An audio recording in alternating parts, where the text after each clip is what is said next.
Hello everybody and welcome back to Red Eagle Politics. Make sure you guys like this video down below and subscribe to the channel if you are new. So we have new good news. Yesterday we had good news out of New Hampshire. Today we have good news out of Alaska, potentially good news. This is, some of this is more set in stone than not. And I think overall it's good news because we're probably going to get rid of the biggest rhino of all, Lisa Murkowski, by 2028, but possibly by 2026, given certain recent developments. Now, popular governor Mike Dunleavy is one of the top 10 most popular governors in the country, has an approval rating above 60%. He has announced that he is looking into a primary challenge to Lisa Murkowski in 2028. He's the current governor. His term ends, I believe, at the beginning of 2027. He's going to have time to campaign. He's a much stronger candidate than Kelly Tshibaka was, who went up against Murkowski last time, barely fell short. You have this whole system. I think we have to talk about the history of Murkowski before we get into all of this. But you look at the state of Alaska, it is solid red. Democrats won it one time, and that was 1964 in LBJ's massive landslide. But since then, it's been solidly Republican. It may have been close a little bit in the 90s. That's true. 2008 might have been closer if Palin wasn't on the ticket at the time. But since then, maybe it's not been as Republican as it was 20 or 30 years ago, but it's still solidly Republican. And because Native Americans have been moving to the right a lot, the Democrats have lost some of their own base. Trump won Alaska by a little bit over 10 points in 2020, won it by 13 to 14 points in 2024. The fact that you have a senator who is basically and effectively a Democrat most of the time in a state that voted for Donald Trump by double digits 3 times is absurd. There is zero reason why this person should be in office, constantly trying to screw Republicans. And it's like when you have a Senate that is razor thin in terms of a majority, and when you have a filibuster, you can only pass through several bills a year that only require 50 votes. And you have to depend on a majority filled with Susan Collins's or Lisa Murkowski's. That's abysmal. And now Mitch McConnell, despite being from an R-plus 30-some state, now he wants to spite Trump and then, be that guy who's going to join them. And he's on his way out too. And Susan Collins is a little bit different because Maine is 20 points to the left of Alaska. And Collins is better, maybe marginally better, but still more preferable to have as a senator in the chamber than Lisa Murkowski is. Okay, at least she gets to keep away some crazy person. In the state of Alaska, Lisa Murkowski is the crazy person, relatively speaking, and she gets to keep away actual representation. So this is very good news, but how is she able to get her job? She's one of those corrupt people in politics. She really is, and that says something in American politics, because you have to understand, she was an Nepo baby. She was somebody who had a father that was a governor, and he appointed her to a Senate seat that she barely won against a Democrat in 2004.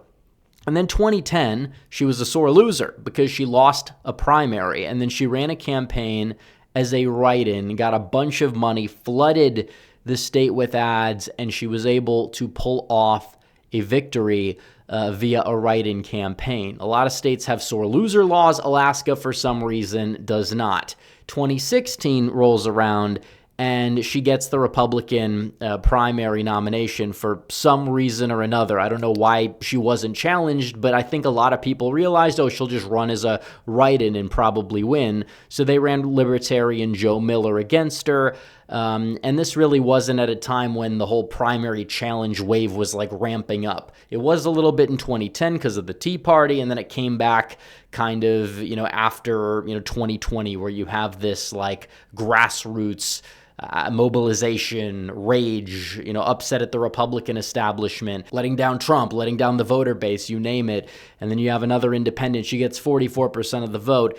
She wins. And then you have a mysterious law change that gives a very confusing election system called ranked choice voting. You have a top 4 primary system, which is the worst part of it all, by the way. It's different. Ranked choice voting I'm not a fan of. But if you get 50%, it doesn't matter in a two-way race. You have Republicans going up against Republicans, going up against Democrats. The whole system is abysmal. It's absolutely just abysmal what they have going on here. And then 2022 rolls around, and then you have the first round, and then you have a final round, and you have Republican versus Democrat. The Democrats are going to be able to take it because they'll take the weakest Republican and rank them second and barely get them across the finish line.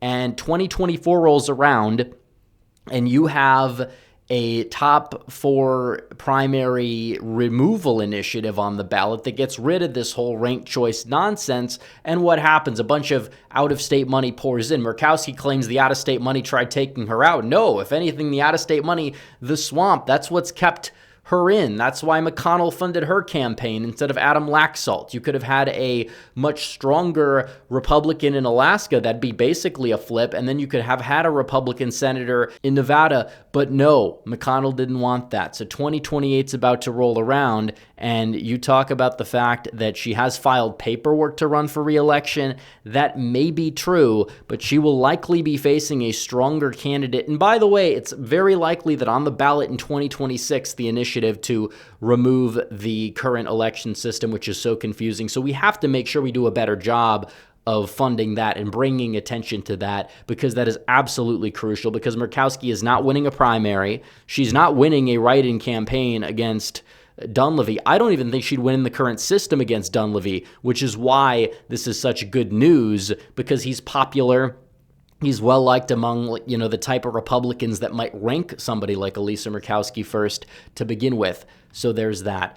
But furthermore, there's better news on this front, because Lisa Murkowski may not even go for re-election. She might run for governor. And if she does that, let's say she's been, over the past 9 months since she filed to run for re-election, she's become very disillusioned with D.C., feels out of place, whatever, wants to run for governor. And what would that do? It would get her out of the Senate. It would get her out of the Senate. And when it comes down to the current system that's in place, there's a very good chance that she would win. And again, she'll be like a weak governor or whatever. That's not my problem. That is not my problem. That's a very different situation. You have a state legislature that has a lot of power. There's not really a lot of damage that she can do single-handedly. And I think it's a good thing if she runs, because that would get her out of the Senate. That would be a sacrifice for Alaska, for the rest of the country, and it would be a massive benefit to the Republican Party at large. And it's very important that, if anything, if she does run, it's probably better that she does win her governorship, because if not, she stays in the Senate, where she's actually doing a lot of damage, and you can get actual representation. And there's a very good chance, for all we know, that Mike Dunleavy will take her place in the Senate, who will just be, another Sullivan party line vote. That's fine. Anything is better than Elisa Murkowski in the Senate. Anything. So a lot of people will say, well, she'll appoint a weak RINO. To what I say, I don't care, because it's not Lisa Murkowski, and it's impossible to get worse than Lisa Murkowski when you have an R next to your name. And if that actually happens, Dunleavy is still going to go for Senate, and he will beat whoever the hell she decides to put in there that's a Murkowski clone. You know why? Because that person doesn't have that last name. They don't have that same level of pull that Murkowski had, so they're way beatable than Murkowski. So either way, it's a net benefit. Either way, it's a positive. But it really just, is frustrating to think about, because you look at the Democrat states in the country, including states that voted for Trump that have 2 Democrat senators, like Michigan, for example, or Arizona. Some of the most left-wing senators in the country, Tammy Baldwin in Wisconsin, they're from states that are swing states or vote Republican. But in deep red states, that's where we have these weak RINOs. It's very frustrating. You pick a state that's like D plus 14. I mean, you'd have to pick a state like Connecticut. Does Connecticut have a Democrat who votes with Donald Trump 70% of the time? The same way that Alaska has a Republican that voted with Obama and Biden 70% of the time? Of course not. That's a problem. And again, when you talk about the corruption, changing the rules because you can't win without them, and then deciding to like play the victim when you're the one that's really pushing for it, it's ridiculous. You're confusing voters to stay in power. Hopefully she goes to the state level, because that would get her out of the position where she's doing the most damage for the rest of us in. And if she does decide to appoint somebody who is weak to the Senate, guess what?